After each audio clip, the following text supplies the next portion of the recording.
ایسا فاشسٹ رجیم آیا ہے جس کے بعد پاکستان کے اندر فلسطین کا جھنڈا لہرانا بھی جرم بن گیا۔ جب تک پولیٹیکل ہسٹری چلتی رہے گی یہ باتیں ان کا پیچھا کریں گی۔ ایرانی صدر کا جو ہیلی کاپٹر کا حادثہ ہوا اس میں کسی قسم کی مجرمانہ سرگرمی کے شواہد نہیں ملے۔ پاک بھارت میچ کے ٹکٹ تقریباً 55 لاکھ سے بھی زیادہ میں سیل ہو رہے ہیں۔ اب دیکھتے ہیں اچھی داڑیاں کس کی لگتی ہیں۔ 18% سیل ٹیکس لگانے کی پیشگی شرط نے حکومت کو شدید مشکل میں ڈال دیا۔ بسم اللہ الرحمن الرحیم، السلام علیکم، میں ہوں گلفام چودھری، آپ دیکھ رہے ہیں میرا فیس بک پیج اور یوٹیوب چینل۔ پاکستان میں ہونے والی کچھ اہم ترین ڈیولپمنٹ آپ کے سامنے رکھنی ہے۔ فرسٹ آف آل ہم بات کریں گے اسلام آباد ڈی چوک میں اہلیان فلسطین پہ ہونے والے مظالم کے حوالے سے ایک پروٹیسٹ جاری ہے جس کی قیادت سینیٹر مشتاق احمد صاحب کر رہے ہیں، اور وہاں پر جو مناظر ہیں وہ یقینی طور پر افسوسناک ہیں۔ جو وفاقی حکومت کا رویہ ہے وہ بھی قابل مذمت ہے، شرمناک ہے اور قابل افسوس ہے۔ اگر ہم ان کے رویے کی بات کریں تو پاکستان کے اندر اگر ہم ماضی کی تاریخ کو اٹھا کر دیکھیں تو کبھی بھی ایسا نہیں ہوا کہ پاکستان کے اندر فلسطین کے حق میں احتجاج کرنا یا فلسطین کے مسلمانوں کے لیے آواز بلند کرنا یا ان کے حقوق کی جنگ لڑنا کبھی جرم بنا ہو۔ لیکن انفارچونیٹلی پاکستان کے اندر موجودہ رجیم ایسا فاشسٹ رجیم آیا ہے جس کے بعد پاکستان کے اندر فلسطین کا جھنڈا لہرانا بھی جرم بن گیا، فلسطین کے لیے احتجاج کرنا بھی جرم بن گیا۔ یعنی ایک تصویر وائرل ہوئی جس میں ایک پولیس اہلکار بہادر نوجوان جن کو ماں باپ نے کھلا پلا کے اور اس ریاست نے ماہانہ تنخواہ دے کر، راشن دے کر، پال پوس کر شاید صرف اس لیے بڑا کیا کہ وہ اپنے ملک کے ایک بزرگ سینیٹر کو انگلی دکھا سکیں اور ان کو وارننگ جاری کر سکیں اور ان کو بتا سکیں کہ یہ آپ کی لمٹ ہے، اس سے آگے آپ نہیں جا سکتے۔ تو اتنا شرمناک رویہ پاکستان کی ہسٹری میں پہلی بار ہم دیکھ رہے ہیں، اور یہ یقینی طور پر مسلم لیگ نون، پیپلز پارٹی اور جن کی بھی اس وقت حکومت ہے، جو اس حکومتی اتحاد کا حصہ ہیں، ان کے حکومتی دور کے اندر، ان کی ہسٹری کے اندر یہ باتیں لکھی جا رہی ہیں۔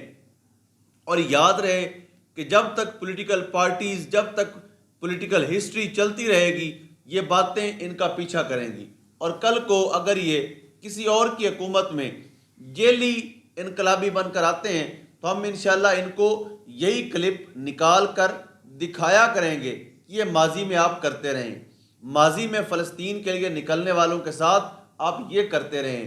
کرکٹ گراؤنڈ کے اندر اگر کوئی پاکستانی ان کا پرچم لہرا دے تو اس کو بازو سے پکڑ کر نکال دیا جاتا ہے۔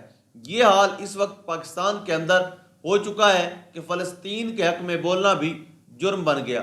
یعنی ایک گاڑی آتی ہے تیز رفتار اور فلسطین کے حق میں احتجاج کرنے والے ایک نوجوان کو کچل کے چلی جاتی ہے، اور اتنا شرمناک رویہ ریاست کا کہ پتہ نہیں وہ گاڑی کس کی ہے، اس کا مالک کون ہے اور قاتل کون ہے۔ اس کے اوپر کسی قسم کی ایف آئی آر نہیں ہو رہی، کوئی اس کے نام کو مینشن نہیں کر رہا۔ لیکن یاد رکھیں تاریخ میں سب لکھا جا رہا ہے۔ شہباز شریف، نواز شریف، آصف زرداری اور موجودہ حکومتی اتحاد، یاد رکھیں کہ آپ کی پولیٹیکل ہسٹری کے اندر یہ لکھا جائے گا کہ آپ نے فلسطین کے میٹر پر یہ شرمناک کردار ادا کیا تھا۔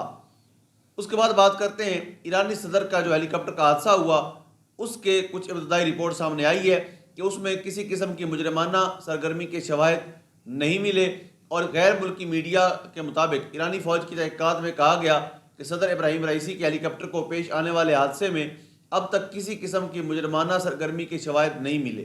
کچھ افواہیں پھیل رہی تھیں کہ ان کے اوپر یہ وار کیا گیا یا ان کو قتل کیا گیا یا ان کے طیارے کو کرش کیا گیا ہوگا، تو وہ انہوں نے ابتدائی رپورٹ جاری کر دی ہے کہ ہیلی کاپٹر نے بلندی پر پہاڑی سلسلے میں ٹکرانے کے بعد آگ پکڑ لی تھی، اور جبکہ ہیلی کاپٹر سے ملبے میں کوئی بھی گولی کا سراغ موجود نہیں تھا، یعنی کسی قسم کا ہٹ نہیں کیا گیا، اور جب تک حادثہ نہیں ہو گیا تب تک پائلٹ کا رابطہ بھی رہا کنٹرول روم سے، اور وہ ساری رپورٹ انہوں نے بھی جاری کر دی ہے۔ مزید جو ہے وہ نائب صدر محمد مخبر نے صدارتی ذمہ داریاں سنبھال لیں۔ ایران میں باقاعدہ صدارتی انتخاب 28 جون کو ہوگا، یعنی 28 جون کو نئے صدر کا انتخاب کیا جائے گا۔ اس کے بعد آج ایک اجلاس جو آئی ایف سی کا اجلاس ہے جس کے اندر تمام تر جو وزراء ہیں صوبوں کے وہ موجود ہیں، اس کے حوالے سے کہا گیا تھا کہ علی بن گنڈا پور کو شاید مدعو نہیں کیا گیا، جس پر ہم نے بھی آواز بلند کی، سوشل میڈیا نے آواز بلند کی، اور جو واقعتاً ایک شرمناک حرکت تھی، ایسا نہیں ہونا چاہیے تھا، لیکن ابھی وہ اجلاس میں موجود ہیں، پتہ چلا ہے کہ ان کو مدعو کیا گیا تھا۔ خوش آئند عمل ہے، اور اگر آپ نے چلیں جیلی حکومت صحیح، لیکن اگر آپ نے عوام کے لیے کچھ کرنا ہے تو مل کر ہی چلنا پڑے گا۔ اپنی ذات کی جنگ، اپنی پارٹی کی جنگ، اپنی انا کی جنگ، اپنی ہر دھرمی کی جنگ کو ختم کرنا پڑے گا۔ اگر آپ اپنی ذات کو یا ذاتی انا کو تسکین پہنچانے کے لیے کام کرتے رہیں گے تو میرا خیال ہے کہ آپ پاکستان کے لیے کچھ بہتر نہیں کر سکیں گے، اور نہ ہی عوام کے دلوں میں آپ کے لیے کوئی عزت رہے گی۔ اس کے بعد ہم بات کر لیتے ہیں کرکٹ کے میدان سے۔ جو ورلڈ کپ شروع ہونے جا رہا ہے اس میں پاک بھارت میچ کے ٹکٹ تقریباً 55 لاکھ سے بھی زیادہ میں سیل ہو رہے ہیں، اور یاد رہے کہ یہ میچ بڑا دلچسپ ہوتا ہے، روایتی حریف ہیں، اور اس میں خاص طور پر لوگوں کا جو جذبہ ہوتا ہے وہ قابل دید ہوتا ہے، اور لوگ اس کو بڑا شوق سے انجوائے کرتے ہیں۔ اس کے اوپر سٹے باز بھی اچھا خاصا کماتے ہیں، اور ٹکٹس بلیک بیچنے والے بھی خاصا کماتے ہیں۔ اب دیکھتے ہیں اچھی دھاڑیاں کس کی لگتی ہیں، لیکن نیو یارک اسٹیڈیم کے ڈائمنڈ کلب کے ٹکٹ کی اصل قیمت $10,000، لیکن پاک بھارت میچ کے باعث ٹکٹ بلیک فروخت کیے جا رہے ہیں، جس کی قیمت $20,000 تقریباً 56 لاکھ روپے پاکستانی بنتے ہیں، اس میں سیل کیا جا رہا ہے۔ اور عام سٹینڈ کی ٹکٹ کی قیمت $2,750، یعنی پاکستان کے تقریباً 8 لاکھ روپے بنتے ہیں، پونے 8 لاکھ روپے بنتے ہیں۔ اور جو پہلا میچ ہے پاکستان اور بھارت کا وہ 9 جون کو نیو یارک میں کھیلا جا رہا ہے۔ اس کے بعد کچھ اچھی خبر عوام کے لیے شاید اچھی ثابت ہو جائے۔ پیٹرولیم کی قیمتوں میں مزید کمی کا امکان ہے، پٹرول 4 روپے فی لیٹر سستا، اور ڈیزل کی قیمتوں میں بھی 3 روپے فی لیٹر سستا کمی متوقع ہے۔ تاہم جو پیٹرولیم مصنوعات کی قیمتوں کا حتمی فیصلہ ہے وہ وزیر اعظم کرے گا، اور 31 مئی کو اعلان کیا جائے گا۔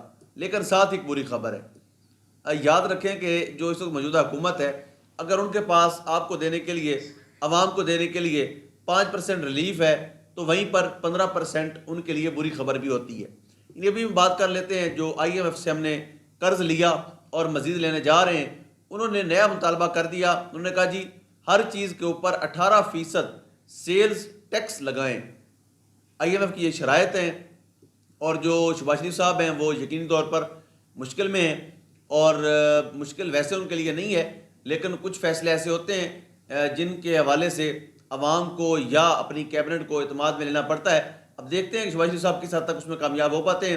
اوورال اگر ہم بات کریں تو یہ انہوں نے بشمول ادویات 18% سیل ٹیکس لگانے کی پیشگی شرط نے حکومت کو شدید مشکل میں ڈال دیا۔ اب ذرائع کے مطابق شہباز شریف صاحب کو بتایا گیا کہ ٹیکس سے متعلق شرائط پر بجٹ میں فوری عمل درآمد کی اجازت نہیں دی گئی، بلکہ وزارت خزانوں کو دوبارہ تیاری کی ہدایت کی گئی ہے۔ اب ان شرائط کے مطابق ٹیکس وصولی کا جو ہدف ہے وہ 12,900 ارب روپے کے قریب مقرر کرنا ہوگا، جو اس مالی سال کے متوقع 9.23 ٹریلین روپے سے 40% زیادہ ہے۔ اب رپورٹ دیکھیں، بڑی انٹرسٹنگ ہے، اور ٹریلین روپے کا مطلب FBR کو ایک سال میں 3,700 ارب روپے اضافی صرف 12.9 ایک سال میں وصول کرنا ہوگا، جو خراب معیشت کی وجہ سے قریباً ناممکن ہو چکا ہے۔ یعنی آپ کی معیشت بالکل کلیپ کر چکی ہے، اور ایسی سچویشن کے اندر ٹیکس لگانا آپ کے لیے پاسبل نہیں رہے گا۔ وزیر اعظم کو بتایا گیا کہ تمام سیلز ٹیکس چھوٹ واپس لیے بغیر IMF کے ساتھ معاہدہ ممکن نہیں ہے۔ وزیر اعظم نے IMF کی شرائط جاننے کے بعد فوری فیصلہ نہیں کیا، بلکہ وزیر خزانہ کو ان اقدامات پر نظر ثانی کرنے کو کہا، اور IMF کے ساتھ ایک اور ملاقات اگلے ہفتے وہ کریں گے۔ تو یہ تھی اب تک کی عام خبریں جو آپ کے سامنے رکھی، اور اس پر اپنا تجزیہ بھی آپ کے سامنے رکھا۔ اب تک کے لیے اتنا ہی۔ اپنے میزبان کو اجازت دیجیے۔ پاکستان زندہ باد۔